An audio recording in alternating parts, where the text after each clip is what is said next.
Hello everyone. आज सकाळी-सकाळी आम्ही निघालो फिरायला. कुठे निघालो हे सांगतेच. व्हिडिओ कंटिन्यू करा. आम्ही निघालो देवीच्या दर्शनाला. देवी तर इतकी लांब जाऊन बसली आहे. डोंगराळ भाग असल्यामुळे पाहायला तर एक्साइटमेंट होती. आणि हो, मी तर पहिल्यांदा जाणार होती त्यामुळे जरा जास्तच आनंद होता. मंदिरात पोहोचताच निसर्गरम्य वातावरण पाहायला भेटलं. इथे नियोजन खूप जबरदस्त होतं. देवीचं दर्शन घेतलं, देवीची ओटी भरली. इथे वेगवेगळी झाडे बघायला भेटली. तिथे थोडं फिरलो आणि निघालो घरी यायला.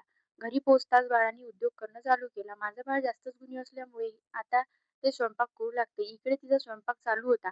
माझे डार्क सर्कल एवढे जास्त वाढले होते ते बघून मला धक्काच बसला. ही रेमेडी ट्राय केली आणि माझे डार्क सर्कल कमी व्हायला मदत झाली.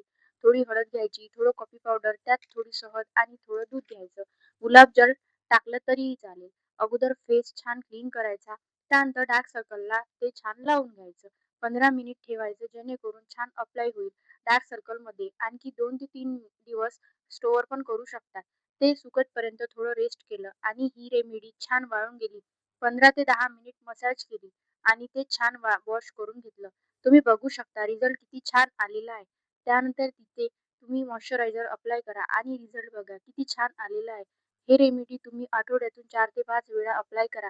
तुम्हाला 15 दिवसात फरक जाणवेल. तर चला भेटू नेक्स्ट व्हिडिओमध्ये. तोपर्यंत बाय बाय.